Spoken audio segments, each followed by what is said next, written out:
malheureusement, la biodiversité n'a pas la chance d'avoir, l'unité reine comme la tonne d'équivalent CO2, pour la question du carbone. Donc ça rend la réalité beaucoup plus complexe à comprendre, mais on y vient et je pense que c'est le sens de l'histoire. Donc on a vu ça aussi, hein, sur le carbone, hein, cette prise de conscience. Donc on y vient, il faudrait qu'on y vienne assez vite. Mais les choses changent vite aujourd'hui, c'est aussi la chance de notre monde, donc. Bienvenue sur Daily Green, le podcast dédié à la nature en ville. Je m'appelle Hicham Ennakla et toutes les 2 semaines, je vous invite à parcourir la ville et partager un moment avec celles et ceux qui font de nos villes des lieux plus vivants, plus verts, sensibles à la santé et à la cohésion sociale. Bienvenue sur Daily Green. Cette semaine, je vous invite à faire un pas de côté pour parler d'immobilier et de nature en ville. Bonjour à toutes, bonjour à tous. J'ai le plaisir d'accueillir Aurélie Rebaudot-Zulberti. Bonjour Aurélie, comment allez-vous? Bonjour, très bien, merci beaucoup, et vous, Hicham? Ça va très bien, je vous remercie. Je sais que vous êtes dans une période, vous préparez le CIPCA. De nombreuses conférences sont prévues cette fin de semaine. Donc pour ce salon, comment ça se prépare?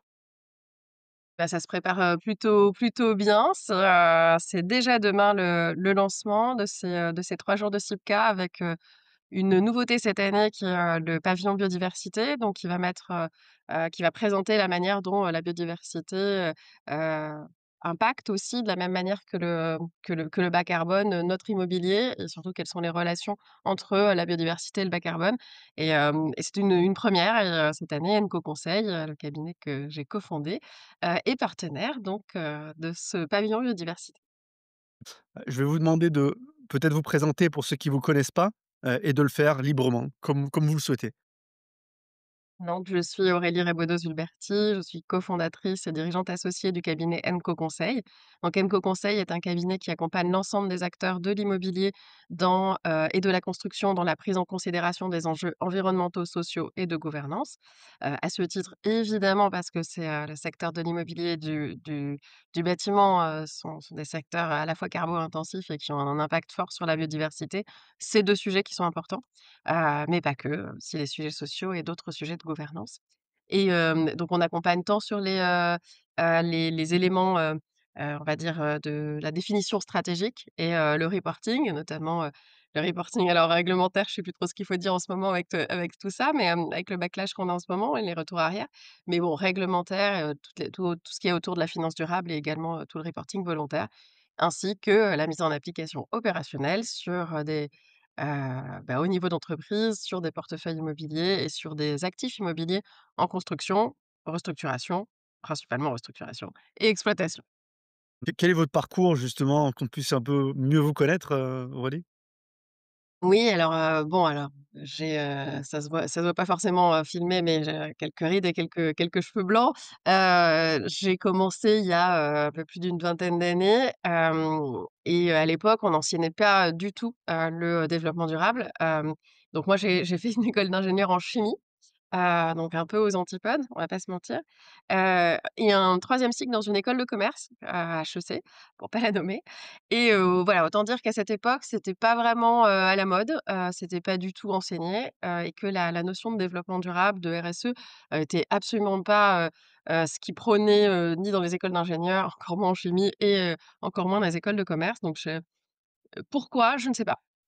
Mais j'ai ressenti, assez, rapidement, même tout de suite, l'impérieux besoin de prendre soin de son environnement quel qu'il soit et donc dans le troisième cycle dans lequel j'étais, on travaillait sur des aspects de logistique, de supply chain, d'achat et voilà, tout de suite, je me suis dit: «Ben, la caricature de la vérité si je mens», je sais pas si vous vous en souvenez, mais voilà, avec la grande distribution, qui maltraite les petits fournisseurs, bah, c'était vraiment pas pour moi et tout de suite, je me suis dit: «Il faut créer quelque chose de responsable autour de ça» et j'ai travaillé dans différentes entreprises, donc de services à la ville, du bâtiment pour développer, les achats responsables. Donc je travaillais dans une filiale de ça s'appelait Gaz de France à l'époque, puis dans une entreprise de construction chez Eiffage et chez Veolia. À l'époque, c'était Veolia Environnement.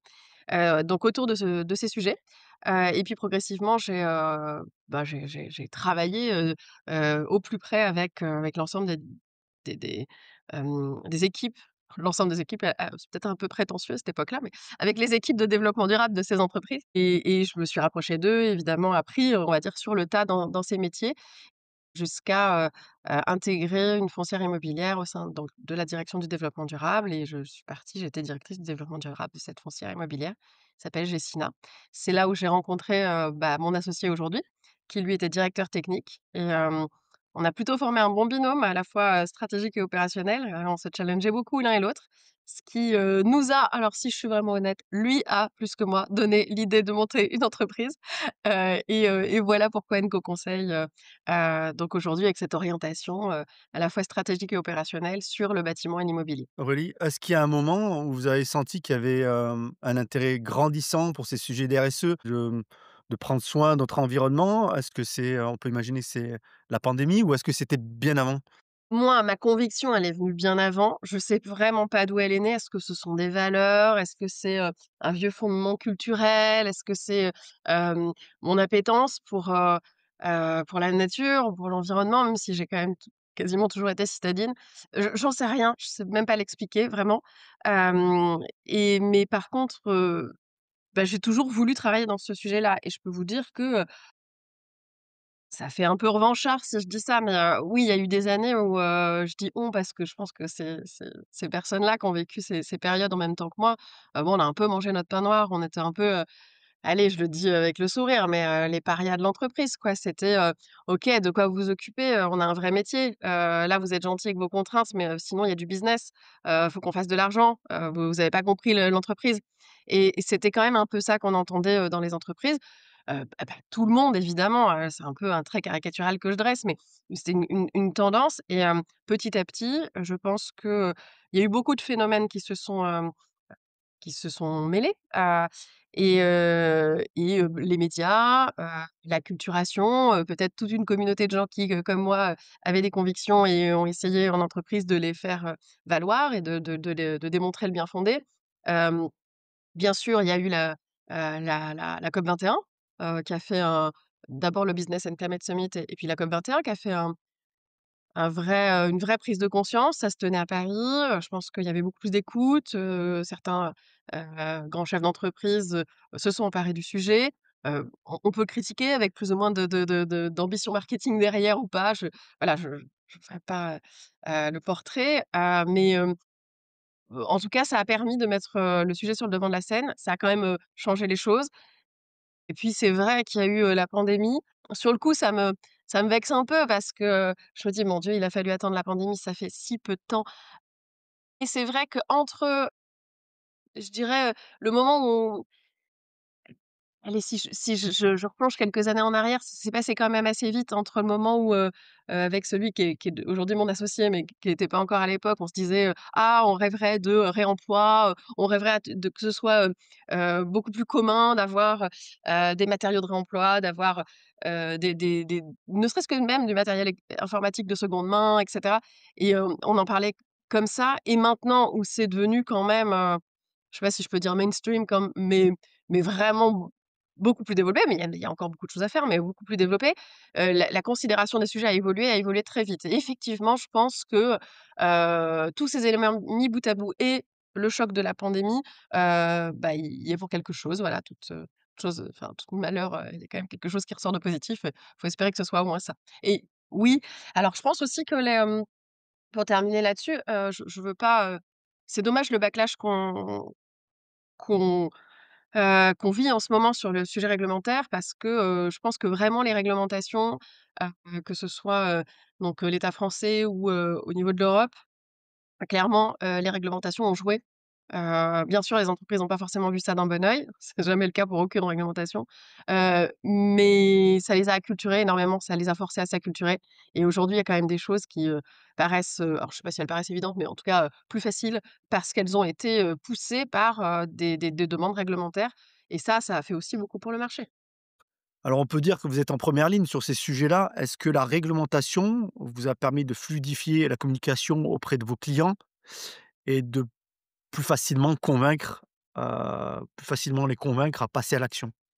Oui, Alors, l'explication, la conviction, ça s'est beaucoup passé avant qu'il y ait, un corpus réglementaire qui se densifie et c'est vrai que ces dernières années, je dirais, l'après-pandémie, le moment du Green Deal, cette période-là, ça a été vraiment fort en termes d'engagement réglementaire et bah, du coup, on avait moins besoin de je dirais la communauté, on va dire, des consultants, on avait moins besoin de recourir à, force conviction, mais évidemment, on se reposait un peu plus sur le travail qui avait été fait par, les réglementations et ça nous a aidés. Ça a aidé, je dis pas nous en termes de conseils, ça a aidé, heu, le tissu économique à prendre ces sujets en considération et à les intégrer surtout.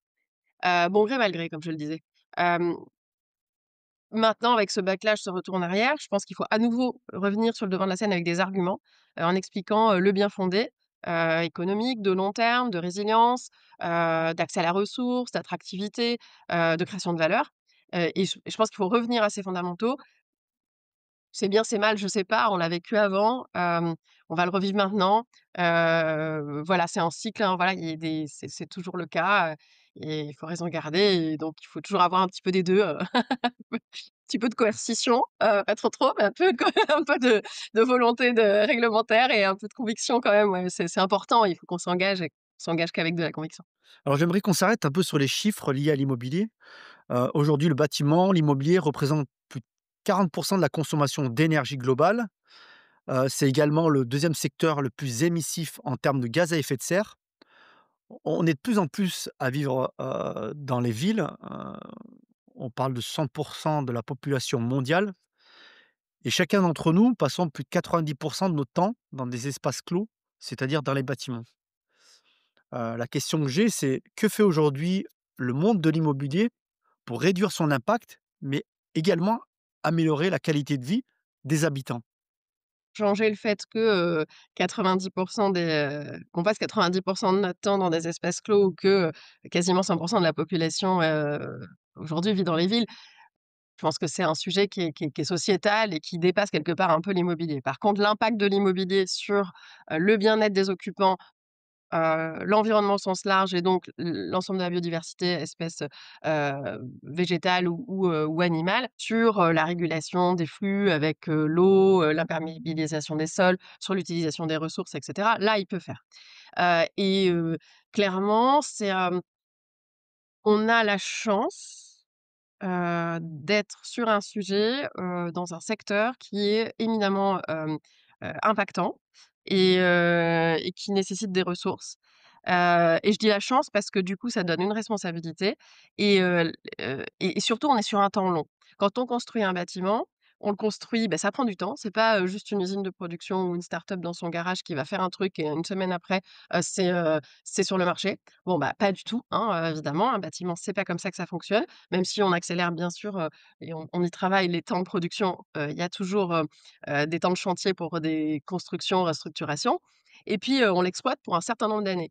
Heu, il y a des bâtiments, là je me trouve dans Paris, je suis face à ma fenêtre, il y a des bâtiments qui ont, heu, 150-200 ans et il y en a bien plus encore.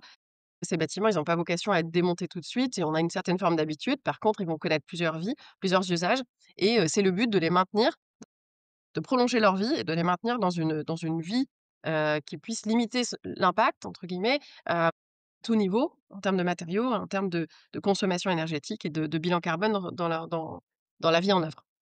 Et donc, heu, le le secteur s'est saisi vraiment de ces sujets et oui, aider de la réglementation parce qu'en France, on a une réglementation, notamment RE 2020, mais le décret tertiaire, bien sûr, qui sont des réglementations très fortes, qui ont, nécessairement impacté, clairement les orientations des différents acteurs.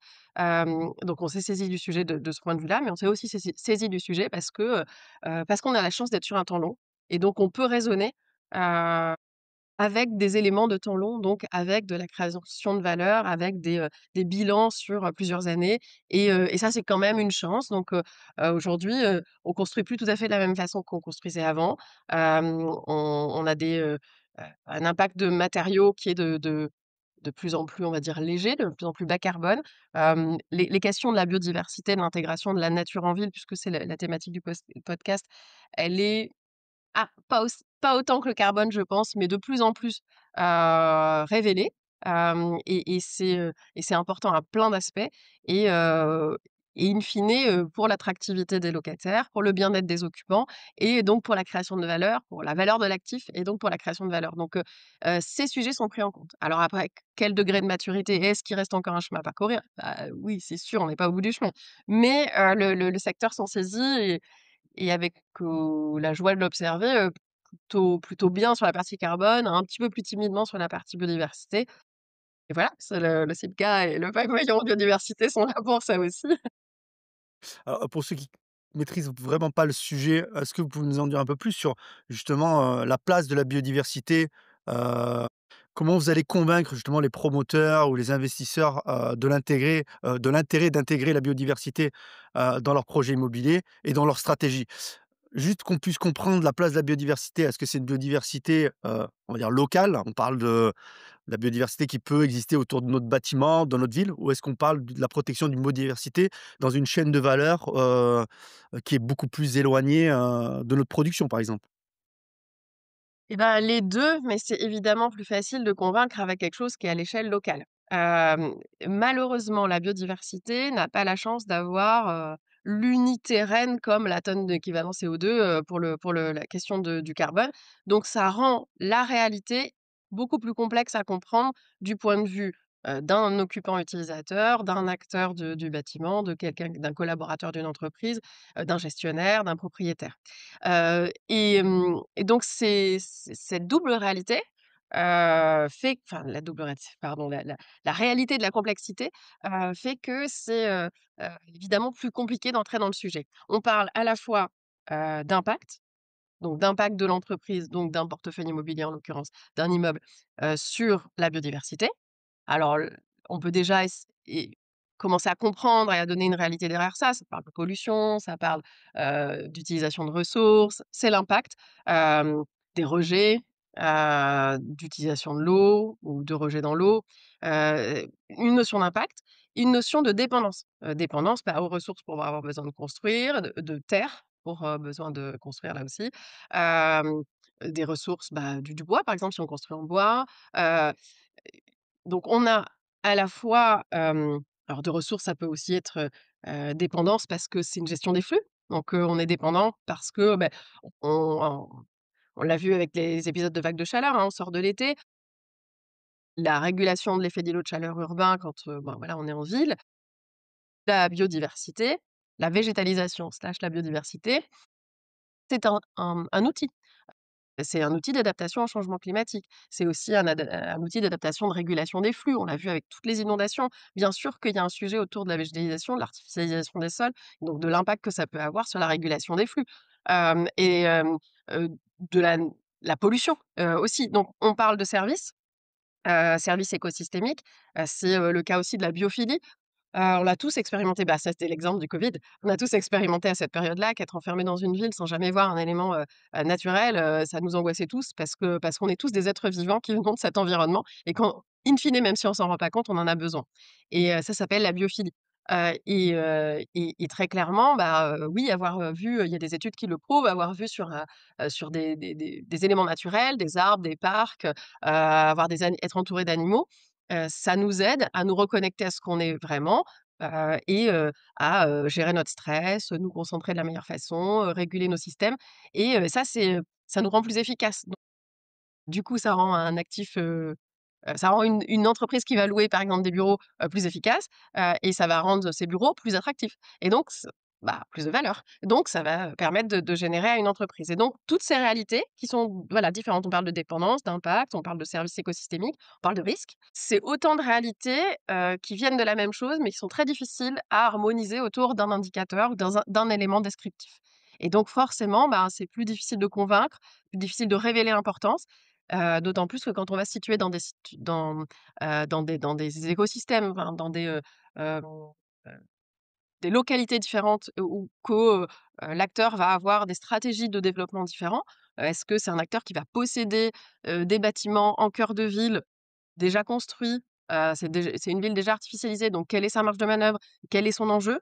Versus un promoteur qui, là, va chercher à construire sur des terrains, qui ne sont pas, artificialisés aujourd'hui, donc autre enjeu. heu et beh, ça va pas être les mêmes ressorts, ça va pas être les mêmes enjeux, ça va pas être les mêmes impacts, ça va pas être les mêmes dépendances et on va pas forcément parler du même sujet, mais différemment et ce qui rend, peut-être aujourd'hui, je pense, ce qui est un frein, à la bonne compréhension et la bonne prise en main de ce sujet. Ça veut pas dire que c'est pas le cas, mais voilà, c'est une complexité. Donc en fait, ce qui manque, finalement, c'est de pouvoir avoir des indicateurs précis, de pouvoir quantifier, de pouvoir, chiffrer. Je sais que vous travaillez avec le label, Biodiversity, heu, lancé par le CIBI, si je ne me trompe pas. On accompagne un certain nombre de nos clients pour, mettre en place et déployer ce label. Ça fait partie des solutions, qu'on peut utiliser à l'échelle d'un immeuble, tout à fait. Il y a une question aussi qui me vient directement, c'est finalement la ville durable, impose une coordination entre des espaces, dédiés à des espaces bâtis et des espaces, verts. Là encore, on est vraiment dans quelque chose de l'ordre de convaincre, votre client qu'il faut, laisser des espaces verts, dans un monde où le foncier est de plus en plus tendu, Oui, c'est sûr. dans une ville de plus en plus dense. Est-ce que ça, c'est un sujet, Ah, c'est là que c'est compliqué parce qu'évidemment tout espace, rendu à la à la végétation. Je fais bien le distinguo entre végétalisation et biodiversité, on pourra y revenir, mais tout espace rendu à une forme de végétalisation, c'est un espace qui aurait pu être utilisé pour construire des mètres carrés en plus et donc générer du revenu. Donc forcément pour une entreprise, c'est un peu compliqué. Après il y a on a une chance, c'est que, en France, des PLU quand même, qui nous per enfin qui cadrent, et qui permettent de pas faire n'importe quoi au nom de l'argent. Parce que sinon, on a des tas d'exemples tous, dans la tête de pays, où les choses sont pas aussi, régulées et qui ont mené à des horreurs. Des horreurs dans lesquelles d'ailleurs il fait pas bon vivre, hein. Très clairement, in fine, plutôt négatif pour tout le monde, mais qui, à court terme, étaient bénéfiques pour un certain nombre d'acteurs du développement. Donc heureusement, on a ces PLU qui cadrent les choses. Heureusement aussi, on a le recul, et on a face à nous, des des acteurs économiques qui, bien sûr, cherchent à générer du profit, mais sont pas toujours aussi avides, d'argent, que, ce qu'on peut imaginer et savent quand même raisonner, comme je le disais tout à l'heure, sur un temps, moyen à long et savent qu'un bâtiment, si tout est artificialisé et que, il y a plus de puits de lumière, qu'il y a pas, de passage d'air, qu'il y a pas, de maîtrise des effets du haut de chaleur urbain, qu'il y a pas, d'accès à un espace, végétalisé extérieur, pour le bien-être des occupants, ce sera pas attractif et donc l'immeuble, il vaudra pas grand-chose. Donc ils savent aussi que ça fait partie de la création de valeur et c'est ce qu'on porte à leur attention, et c'est ce qu'on cherche à travailler avec eux et donc après la question hem, c'est vrai que quand on est dans une zone urbaine dense, les marges de manœuvre, elles sont beaucoup plus limitées. Et OK, on va dégager un patio, qui va être aujourd'hui une cour pavée et on va lui rendre de la pleine terre. Ça va permettre à la biodiversité de se générer avec un travail sur, les essences qu'on va pouvoir mettre au départ pour que, in fine, elle puisse se gérer, assez naturellement et développer une biodiversité. C'est important aussi dans un ensemble systémique, c'est-à-dire dans une ville où, finalement, une biodiversité va avoir comme, des pas japonais inversés, des espaces corridors dans lesquels ils vont pouvoir, se déplacer et créer une vie, qui va s'autoréguler, vivre en parallèle de la nôtre, complètement en symbiose avec la nôtre et c'est en tout cas, la technique des petits pas, dire on va pas, OK, on va pas, chercher à gagner trop de terre, mais suffisamment de terre pour qu'on puisse avoir cette biodiversité qui se recrée, tout en, permettant à l'entreprise aussi, de faire vivre un écosystème, c'est-à-dire de générer quand même du profit et des loyers. Donc, c'est toujours un peu cette question de l'équilibre. Dans un système qui est dans des villes qui, comme souvent en Europe, sont déjà construites, offrent peu de possibilités pour, revégétaliser en dehors, de toitures, de travail des balcons, de travail des patios. On va parler de privilégier plutôt une densification d'usage, densification en hauteur, heu, densification de l'usage des bâtiments pour laisser justement plus de place au sol, avoir des espaces végétalisés et donc jouer, là-dessus. Ça va pas forcément être le cas, ça c'est vrai dans certains territoires, mais ça va peut-être pas forcément être la même échelle quand, ou la même solution, la même vision du sujet, lorsqu'on va être dans un territoire qui, plutôt un territoire, rural, dans lequel on va se dire: «Bah, là non, on n'a pas la même, appréhension» ou on va peut-être laisser, on va peut-être densifier, une parcelle, et créer plusieurs plots, pour laisser des terres, soit des forêts, soit des terres vierges, des terres par ailleurs, et ne pas toucher à ces terres-là. Donc c'est ça va être un petit peu ça va dépendre des territoires sur lesquels on va être. Les solutions, elles sont pas, c'est ce qui rend le sujet complexe, elles sont pas uniques. Bien sûr. Est-ce qu'il y a il y a un projet, que vous auriez en tête, qui peut illustrer, en fait, un peu toute cette démarche, qui a été un projet, compliqué, au départ, mais à force de peut-être de discussions, convictions, vous avez pu, en fait, inverser un peu la machine? Des exemples, on en a, je pointais, personne du doigt parce qu'on a pas mal de clients, mais des exemples, on en a plein et dans différents, pour di autour de différents sujets. C'est quand on travaille sur, du bureau, en, à Paris, en cœur de ville, bah, c'est sûr que les marges de manœuvre, elles sont moins évidentes et que, c'est clair que travailler la végétalisation et essayer d'amener des indicateurs en montrant que, le travail paye et qu'on fait, évoluer des indicateurs, ça va pas être évident parce que, si on n'utilise pas le levier de la restructuration où on a la possibilité de désimperméabiliser une cour ou un espace extérieur, bon clairement on va pas vraiment, faire changer les choses. Donc ça va être plus du narratif, de l'explication, de la gestion du risque et cetera. Mais on arrive avec ça, à faire changer et à faire émerger, les sujets. Heu, on a, des clients, je tairai le nom, mais il y a quelques années, bon rigolaient un peu quand on amenait le sujet en disant: «Oui, ça va, les grenouilles qui, traversent, ou les abeilles, bon, on en a bien entendu parler, mais c'est bon». À aujourd'hui, ils disent: «Bah, oui, OK, c'est vraiment un sujet pour la maîtrise de l'effet du lot de chaleur urbain. Oui, c'est un sujet pour la gestion des eaux. Oui, c'est un sujet, parce qu'on se rend compte que ça crée de l'interaction et du lien avec les locataires et ça crée une richesse aussi d'échanges, hem, assez profonds qui touchent des éléments, sensibles, parce que des éléments de bien-être, des occupants et ça remet le sujet sur un terrain différent. Donc aujourd'hui, qui ont évolué dans leur manière de voir le sujet. Après, il y a des acteurs, par exemple, qui travaillent pas mal sur des acteurs de la logistique. Ça va quand même être un sujet différent parce que c'est souvent, bah, c'est évidemment des acteurs de la logistique, en dehors des villes, sur des parcelles qui ont beaucoup d'espaces verts autour et là, ça va être, bah, eux, ils avaient l'impression de ne pas être forcément concernés parce qu'ils avaient de l'espace vert. Oui, mais un espace vert, c'est pas forcément la biodiversité, donc comment est-ce qu'on l'a travaillé? Comment est-ce qu'on génère des, des des mares écologiques, peut-être qu'on va utiliser, la biodiversité locale comme ressource, pour, filtrer des eaux par exemple, recréer des bassins de biodiversité et puis, créer des lieux qui, vont être attractifs pour la localité et donc faciliter l'implantation, l'acceptabilité bah, économique, hein, de l'activité de logistique, qui est peut-être pas toujours très bien vue, dans la localité.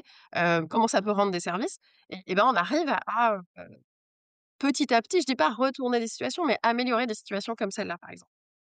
Est-ce que vous pensez que les consommateurs, les clients de vos clients, en fait, hein, sont un levier, pour pouvoir changer les choses? C'est-à-dire qu'à un moment donné, j'ai envie de louer un bureau, moi, en tant qu'entreprise, je peux faire, attention au bureau que je vais louer, à qui je vais confier finalement, l'environnement de travail de mes salariés. Alors j'aimerais vraiment vous répondre que, c'est un game changer, que c'est, vraiment, en train voilà, de faire une révélation. Je pense pas qu'on y soit encore. Mais je désespère pas, c'est peut-être exactement ce qui va se passer dans les prochaines années. À force de conviction, à force de médias comme le vôtre pour, amener le sujet, faire comprendre l'intérêt et la force. Hem, c'est un sujet qui est un peu compliqué parce qu'à la fois les gens, c'est un sujet facile. C'est pas un sujet facile, mais c'est un sujet heu très personnel, c'est-à-dire que c'est un rapport intime à la nature, aux éléments végétaux, animaux, voilà, à Paris, je lisais tout à l'heure que, on a perdu, 70 de la population de moineaux en, 25 ans. Heu, évidemment, quand on voit un petit moineau qui vient piailler à la fenêtre du bureau, quand on est en train de travailler, tout le monde a un sourire. et c'est un élément sensible et donc c'est facile de travailler sur cet élément de sensibilité, de bien-être. Mais en même temps, c'est un sujet, qui, comme je le disais tout à l'heure, peut être vu comme dérisoire. Ouais, bon, ça va, les moineaux, bon, ça va changer la vie. Voilà, on a déjà entendu ça, des millions de fois. C'est aussi un sujet d'incompréhension parce que, pour arriver à un moineau qui va se poser sur la fenêtre, bah, il faut qu'il y ait des insectes, il faut qu'il y ait des espèces végétales, il faut que tout ça ait une vie, sans trop, être modifié, par la main de l'homme et ça veut dire qu'il faut être capable d'accepter un jardin intérieur où il y a des insectes qui grouillent, où il y a des espèces qui sont un peu, qui se développent un peu, comme elles le veulent et donc pas forcément super organisées comme un jardin à la française.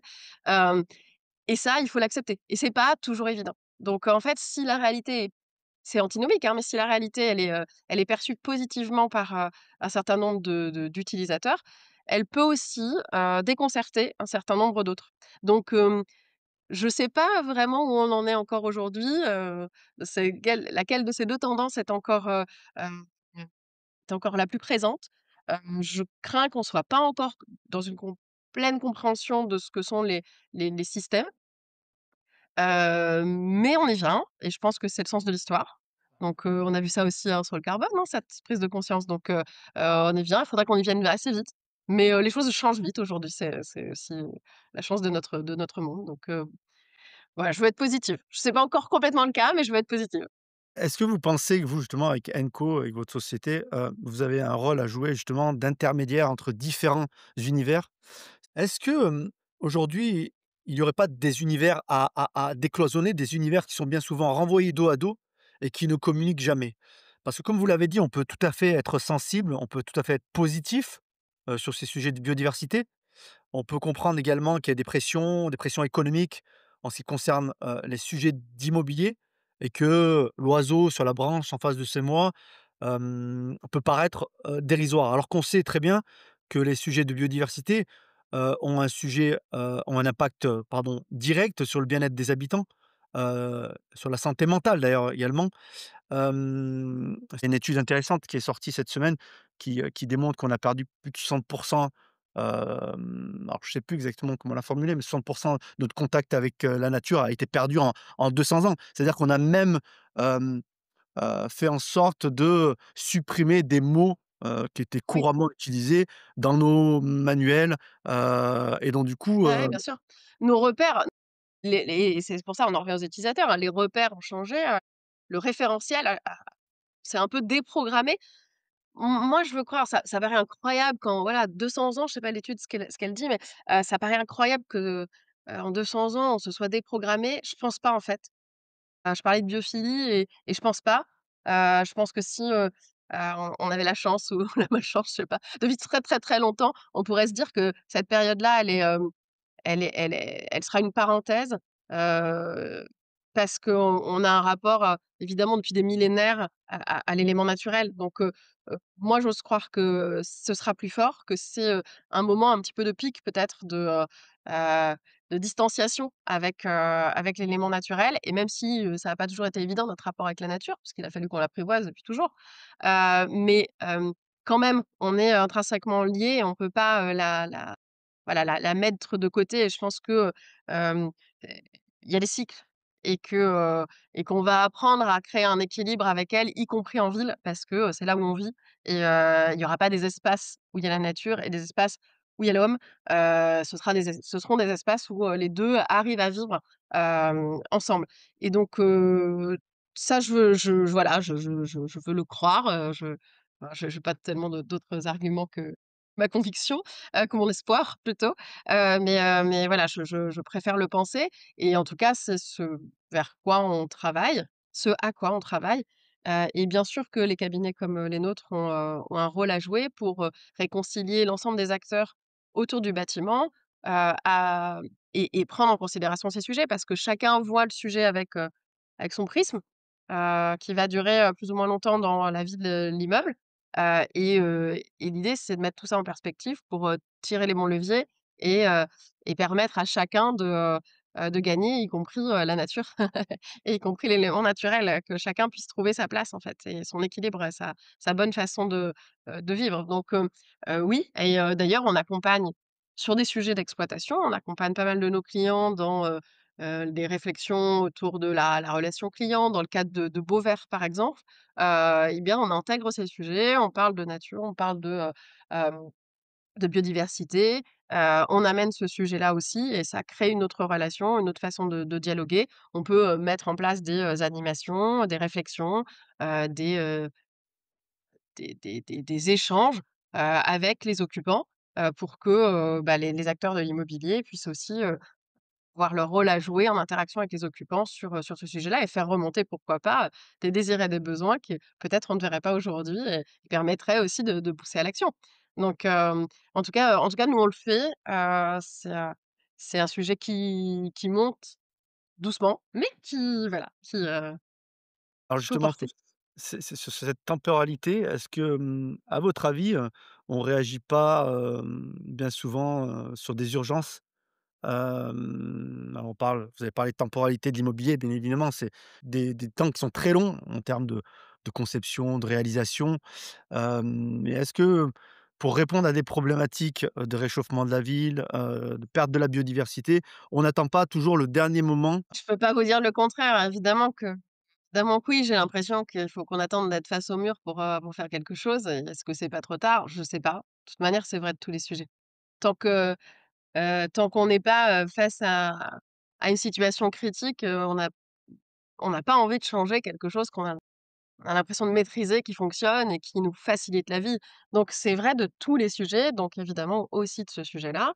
Heu et donc malheureusement, je pense que oui, c'est un peu le cas. Voilà, comme je le disais tout à l'heure, on est dans un monde qui va plus vite aujourd'hui et donc peut-être, aussi, on peut se dire que, on ira plus vite à réagir, même si on attend d'être face au mur, on ira plus vite à réagir voilà, pour mettre en place les solutions. Après c'est pas toujours évident, hein, parce que les solutions, elles se mettent pas en place du jour au lendemain quand on parle de biodiversité, de végétalisation. Il faut aussi que que, le temps à la nature de prendre sa place. C'est pas parce qu'on le décide ou qu'on le conçoit que ça réussit toujours. En tout cas, peut-être qu'on ira plus vite dans notre appréhension du sujet. Je l'espère. Aujourd'hui avec Enco, alors vous pouvez nous parler rapidement de votre société? Ça fait combien de temps qu'elle existe et quels sont les objectifs? Aujourd'hui, sur quoi vous êtes focus pour aller sur ces sujets de biodiversité et adaptation climatique, qui est la thématique donc des ateliers que vous allez, animer, durant le CIPCA? Écoutez, ça fait 5 ans qu'on existe puisqu'on s'est lancé, dans une période un peu particulière. On a parlé de la pandémie. On l'avait pas vraiment vu venir, hein, on va pas se mentir. On s'est lancé, effectivement, au printemps 2020. Donc, l'entreprise fête ses 5 ans et on est, aujourd'hui une dizaine de collaborateurs donc, au sein de l'équipe Enco Conseil et on travaille, heu sur différents sujets, mais les grands sujets, comme je le disais tout à l'heure en introduction, vont tourner autour du bas carbone et des ressources, de l'énergie, donc c'est un levier pour le bas carbone et de la biodiversité. C'est sûr qu'aujourd'hui, le sujet n'est pas tout à fait traité, le sujet de la nature en ville n'est pas tout à fait, traité avec la même, importance que le sujet du bas carbone, mais comme on se le dit, c'est un levier pour plein de choses et donc quand on active le levier de l'adaptation au changement climatique et on voit quand même là, autant avant on parlait d'atténuation beaucoup en disant: «Il faut qu'on soit en ligne avec la trajectoire 1,5 et cetera, qu'on fasse notre part, que sinon il va se passer des catastrophes et cetera». Là maintenant on commence à les sentir venir. On voit bien, chaque année les choses qui changent, les événements climatiques extrêmes, à chaque fois quand même ça met un petit quelque chose dans la tête des acteurs, parce que ouais, ouais, ouais, il y a de plus en plus de risques. Les assurances s'inquiètent de plus en plus sur les primes de risque. Les, banquiers, questionnent de plus en plus et y compris sur les sujets de biodiversité parce que, justement, ils sont face à ces difficultés et qu'ils savent bien que c'est eux qui devront gérer in fine. Clairement, ce sont des sujets qui prennent de plus en plus leur place et nous, au sein d'Enco Conseil, c'est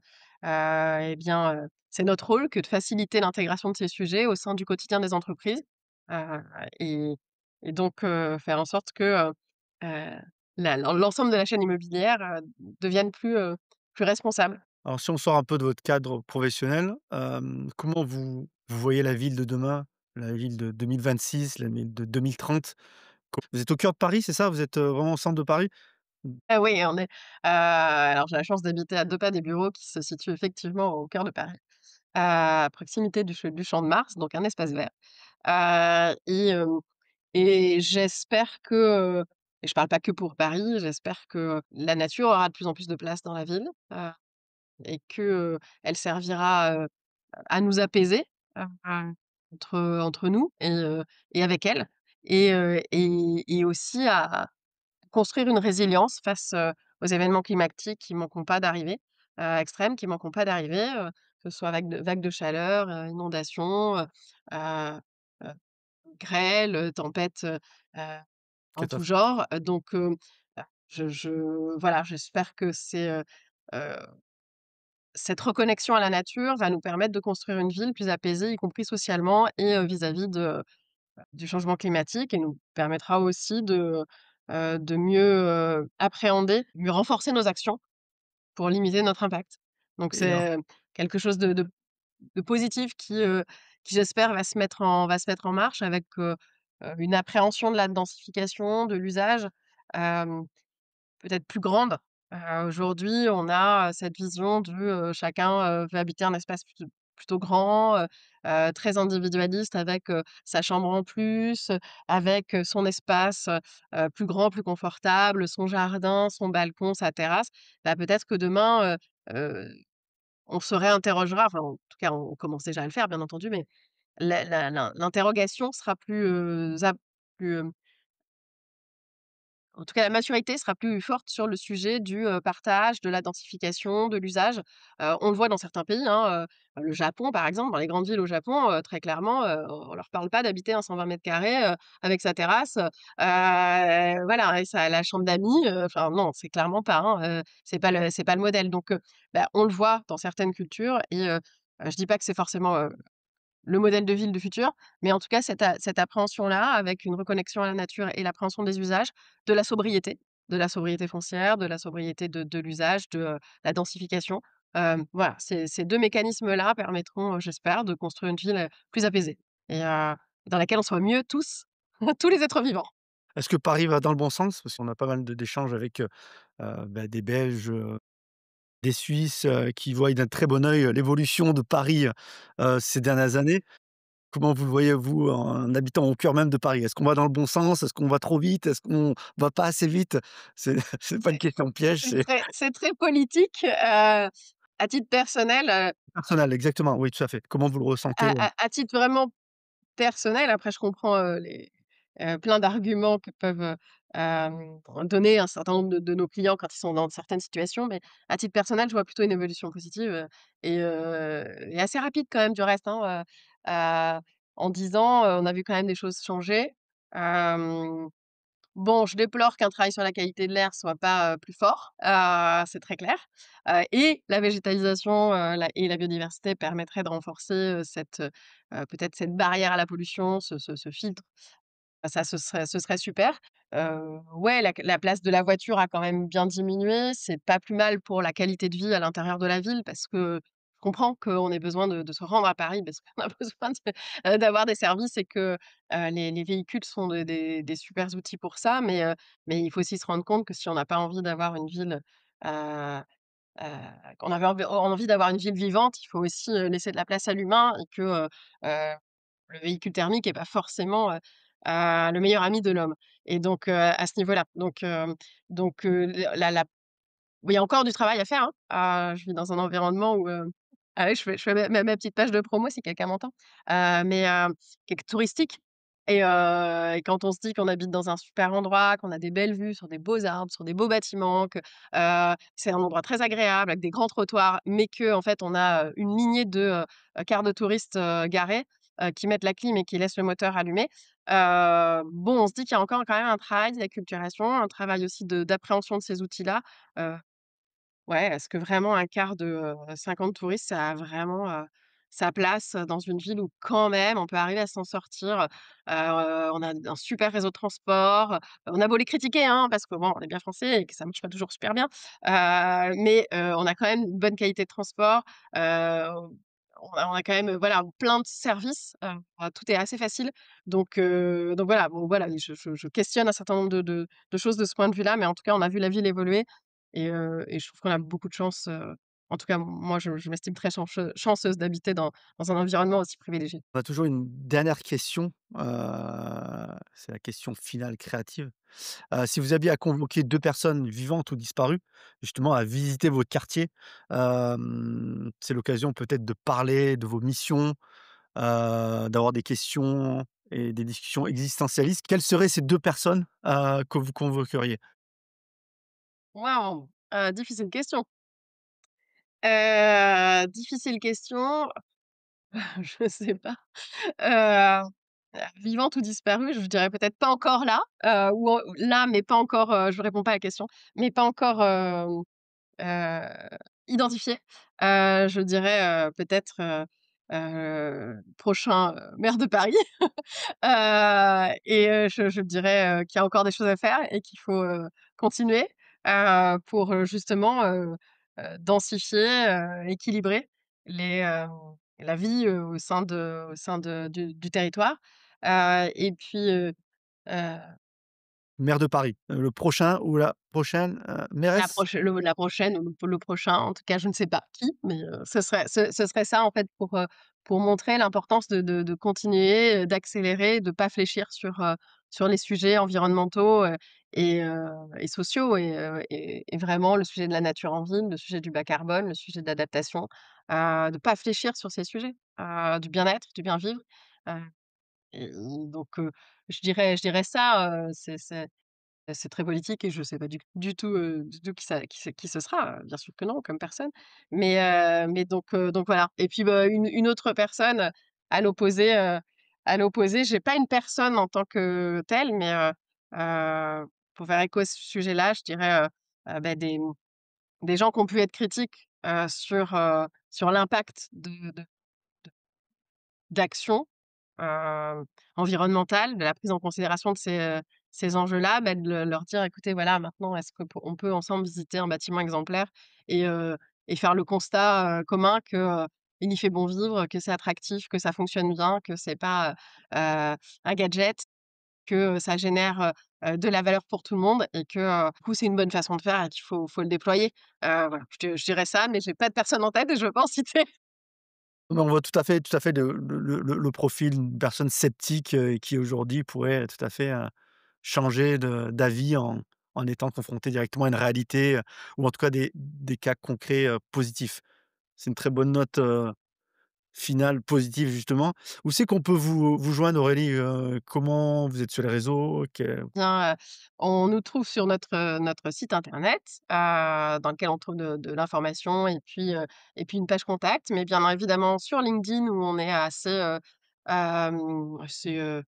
voilà, on publie, régulièrement, des news pour, éveiller les consciences, donner de l'information, on relaie des tribunes, on écrit des tribunes pardon, on relaie des informations donc on est, aussi, très, accessible sur LinkedIn. Puis, et puis on sera sur le CIPCA. Tous ceux qui ont envie de se rendre, au CIPCA, verront donc mon associé, mes 2 associés, moi-même, y seront. On aura aussi un autre collaborateur de l'équipe qui y sera et puis sinon on retrouve toutes les informations donc de contact, info@encoconseil, point, point, fr, je ne sais plus. Alors là, vous me posez une colle, mais sur le site internet. Merci beaucoup en tout cas Aurélie Rebaudot-Zulberti. C'était un plaisir d'échanger avec vous. Bon, on vous retrouve sur le CIPCA, ou en ligne, et je vous souhaite une très bonne continuation et comme on dit, lâchez pas l'affaire, sur vos missions. Non et ben vous non plus, hein, lâchez pas l'affaire. Merci aux médias de s'emparer de ces sujets. Merci à vous. Merci. Merci à vous de nous avoir écoutés. Si vous avez aimé cet épisode, n'hésitez pas à le partager et à nous laisser des étoiles, 5 de préférence sur votre plateforme d'écoute préférée. Enfin, afin de ne rater aucun épisode, inscrivez-vous à notre newsletter, newsletter.dailygreen.fr. Prenez soin de vous.